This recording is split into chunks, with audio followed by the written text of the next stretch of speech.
tout le monde, me voici pour une première vidéo sur ma chaîne. Donc si vous débutez en Fimo, je pense que ça pourra vous intéresser. Donc je vais tenter de vous expliquer toutes les petites choses à savoir. Donc à savoir les pattes, évidemment, le matériel à utiliser et quelques petits conseils. Alors à savoir que je vais vous présenter des pattes, mais il en existe d'autres que moi je n'ai pas testé, mais bon, c'est les plus courantes. Donc vous avez déjà un bon panel de couleurs avec celles que je vais vous présenter. Alors il y a la soft, celle-ci là, on peut voir c'est marqué dessus la soft. Et chaque couleur de pâte a un numéro en fait ici là. Donc là c'est la blanche, ça a le numéro 0. Donc la soft. Après il y a la effect. Effect, voilà, c'est bien marqué ici. La professionnelle et la cernite. Alors du coup, la différence entre ces pâtes, on va dire que déjà la professionnelle, c'est ce qui a remplacé maintenant la classique. Je sais pas si vous en avez déjà vu, mais maintenant vous en trouverez plus. C'est la professionnelle qui l'a remplacé. Alors le paquet il est plus gros. Donc ça c'est vrai que c'est un avantage que j'aime bien. Pour la soft, c'est une des pâtes qui est la plus utilisée parce que c'est une des qui est plus facile à utiliser, à malaxer pardon. Elle est plus facile à... Oui. Et la effect, alors celle-ci, souvent, donc ils ont changé leur packaging, leur paquet. Oui. Donc la effect elle est plus difficile à malaxer, elle est plus dure la pâte, c'est pas évident sur certains, pour faire certains objets où il faut bien la malaxer. Par contre elle a un avantage que moi qui me plaît beaucoup, c'est qu'elle a plusieurs gammes, donc il y a les pastels qu'on retrouve pas dans toutes les couleurs et les translucides, c'est-à-dire que certaines couleurs dans la effect vont changer de couleur après la cuisson et donner des effets transparents. Donc ça peut être sympa pour certaines créations. Et ça, il n'y a que la effect. Et il y a la cernite. Voilà, donc cernite, l'avantage qu'elle a, c'est que la couleur ne décolore pas sur les mains. C'est ce petit avantage-là. Sinon, c'est à peu près les mêmes. Donc, il n'y a pas de souci. Vous pouvez toutes les mélanger entre elles. Si vous voulez faire une créa avec de la professionnelle et une avec de la effect, vous pouvez mélanger ensemble. La pâte, elle se mélange bien. Alors, concernant le matériel, donc quand on est débutant, on débute, on n'a pas trop de matériel, on peut pas tout acheter d'un coup. Il y a des choses, moi c'est pareil, je les ai eu petit à petit. Alors déjà pour travailler la pâte, il faut une surface lisse. Donc vous pouvez prendre une plaque de carrelage, si vous avez fait des travaux chez vous, une petite plaque là, et vous la nettoyez évidemment. Et c'est très bien comme outil de travail. Du moment que ça soit une surface lisse et propre.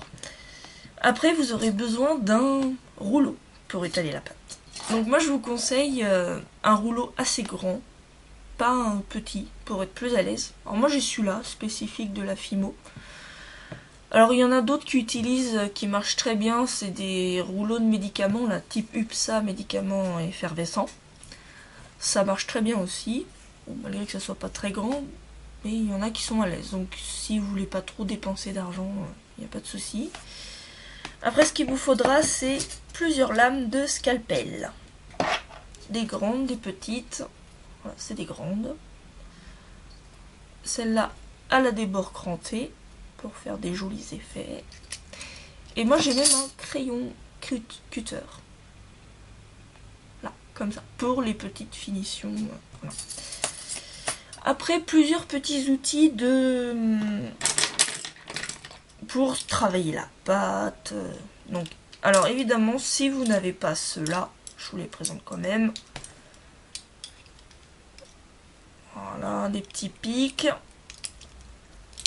Des pinceaux, ça c'est en caoutchouc. Voilà, pour éviter de mettre le doigt.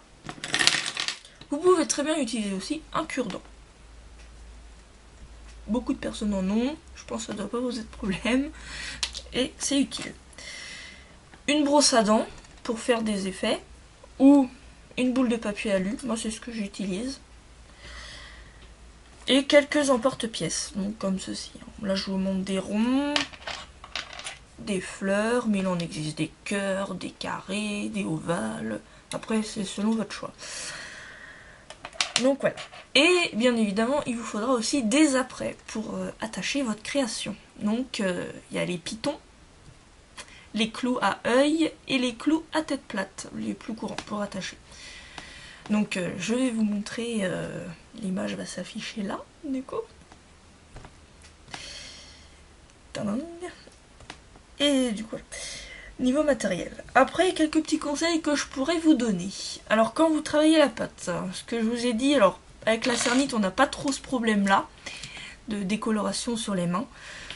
Mais avec les autres, quand on passe du blanc et qu'après on va faire du noir, plutôt le contraire, du noir et pour aller au blanc, on a les mains toutes noires. Du coup, il faut bien se laver les mains. Alors moi, ce que je fais, j'utilise des gants en latex, donc c'est cela. J'ai acheté une grosse boîte, comme ça, blanc, en latex. Faut pas que ça soit du vinyle, parce que le vinyle, c'est trop grand, et pour travailler la pâte, ça le fait pas, quoi. Les gants, ils sont trop grands, c'est impossible à faire. Donc voilà. Donc, faut bien se laver les mains, bien laver son matériel entre chaque pâte pour éviter la décoloration, le mélange des pâtes. Bien cuire ses créations, donc respecter 110 degrés pendant 30 minutes, hein.